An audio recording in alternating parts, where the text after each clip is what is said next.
Praise be to Jesus. Hi again, everyone. Charles here with you. These are your Catholic News Briefs for Thursday afternoon, October 11, 2018. All 15 Catholic dioceses in Texas will release early next year the names of clergy who have been credibly accused of sexual abuse of a minor, the Diocese of Dallas said in a statement Wednesday. Texas bishops decided last month to release the lists of names by January 31st as part of their effort to protect children from sexual abuse, while promoting healing and a restoration of trust in the Church, the statement said. Dallas Bishop Edward Burns said the investigation constitutes a major project because it will include all 1,320 Catholic parishes in Texas. A new congressional report slams China's Communist Party for increasing its repressive control over many aspects of Chinese society and for its numerous extreme and unprecedented human rights violations that may constitute crimes against humanity. The report states that it highlights the dire human rights situation inside China and the continued downward trajectory by virtually every measure since Xi Jinping came to power, first as the Communist Party's General Secretary and now as its president. And, this just reinforces what the people from bitterwinter.com are saying, that the repression of all religions in China is at an all-time high. And it's terrible. This newsletter I get every day is just filled with stories.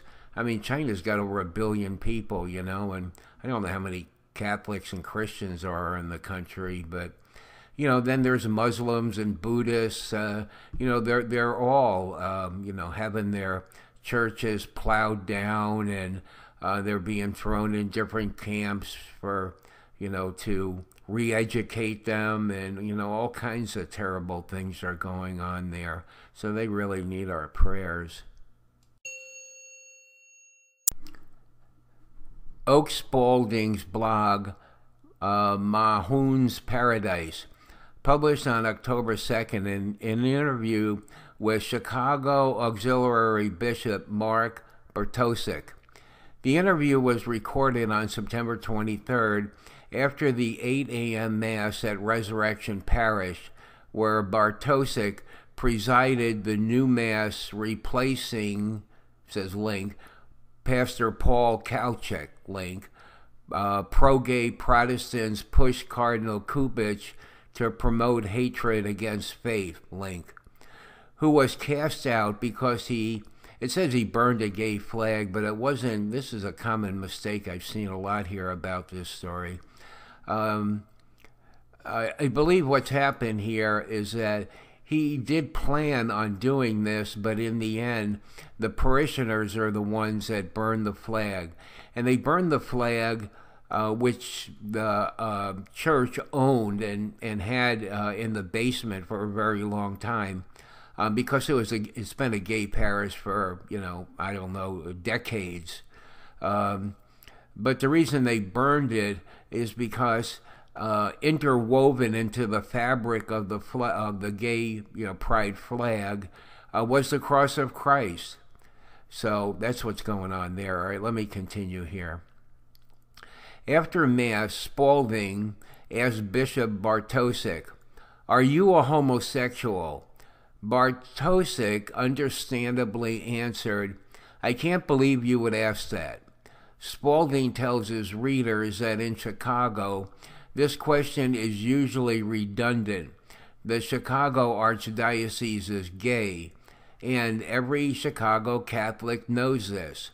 According to Spalding, the homosexual network within the Chicago Archdiocese has been a plague.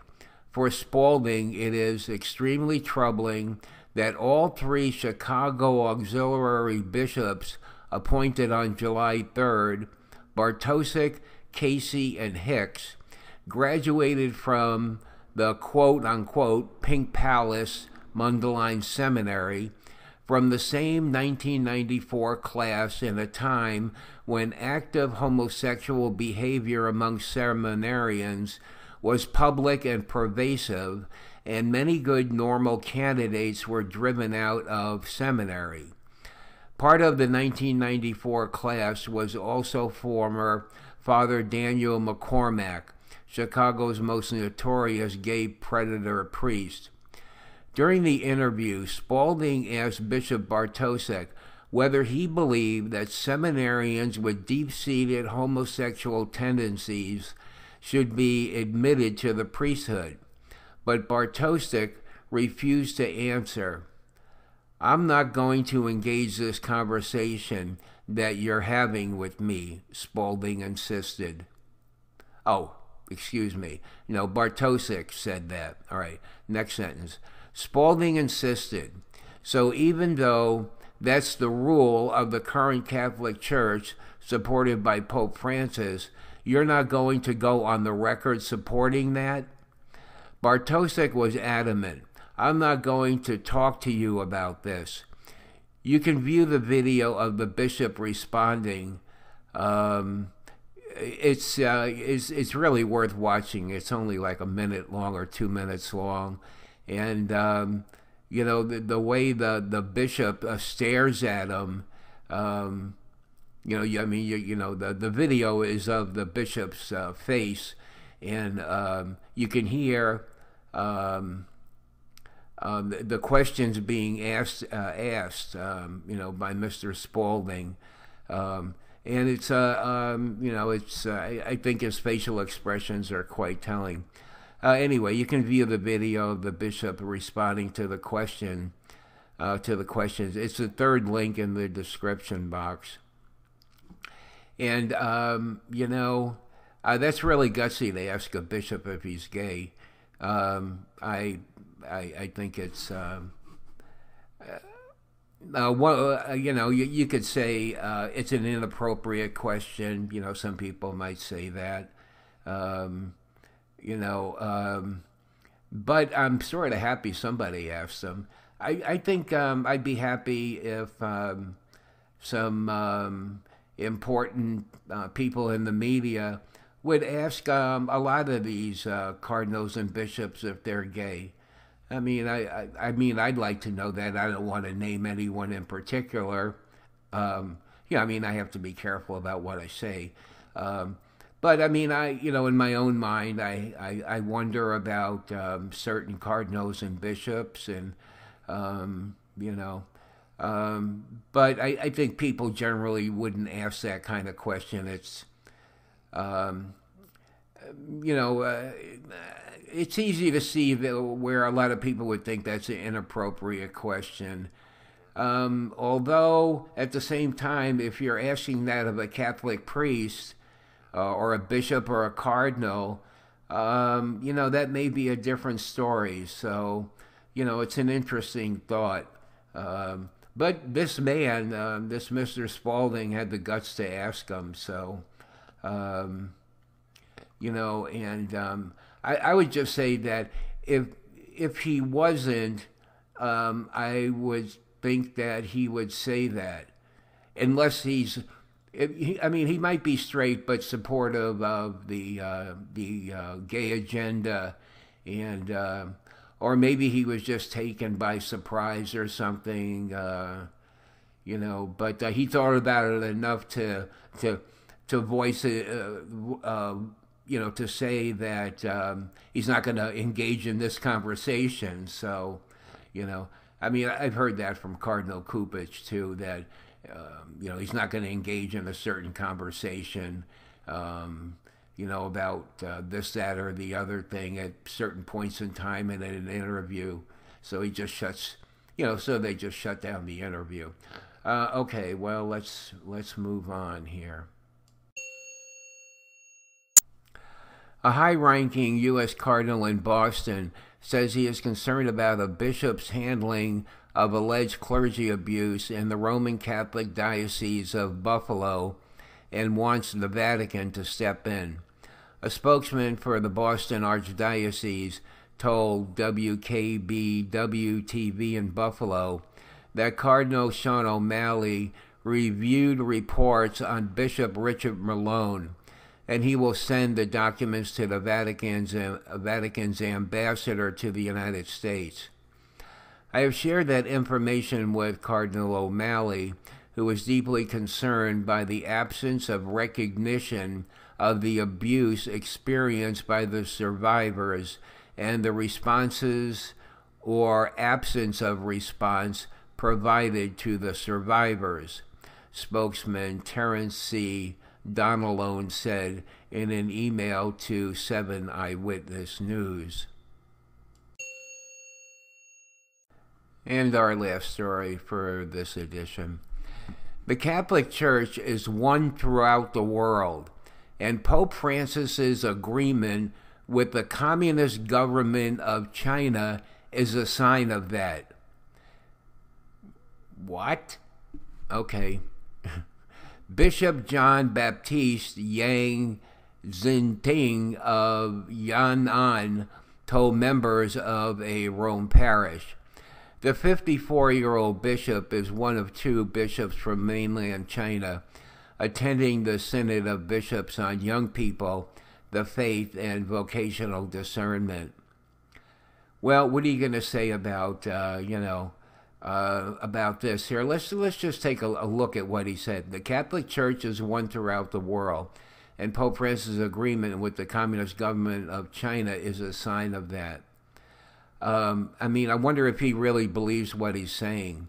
And if he does believe it, and he's 54 years old, he grew up in China, and, does he think that the Chinese government all of a sudden is going to change their tune and all of a sudden allow religion to be like something above them? In other words, people will listen to Jesus Christ instead of listening to, what the communist government is saying.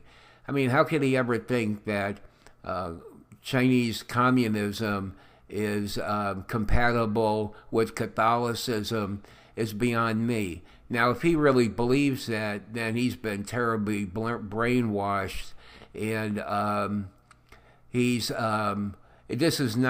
would not be a good sign of the kinds of bishops that would be in China. But then again, if the Chinese government has to okay these bishops, I guess the government and the Pope, I think he can reject or whatever. But the only way to get a bishop in China is for both the Chinese government and the and the Pope to agree on the person. So, given what we know about Chinese communism, given what we know about Pope Francis, or what we believe we know about him, what kind of bishops are you going to get there? I just can't imagine what kind of, the underground Catholics, probably have, traditional priests and, a traditional mass.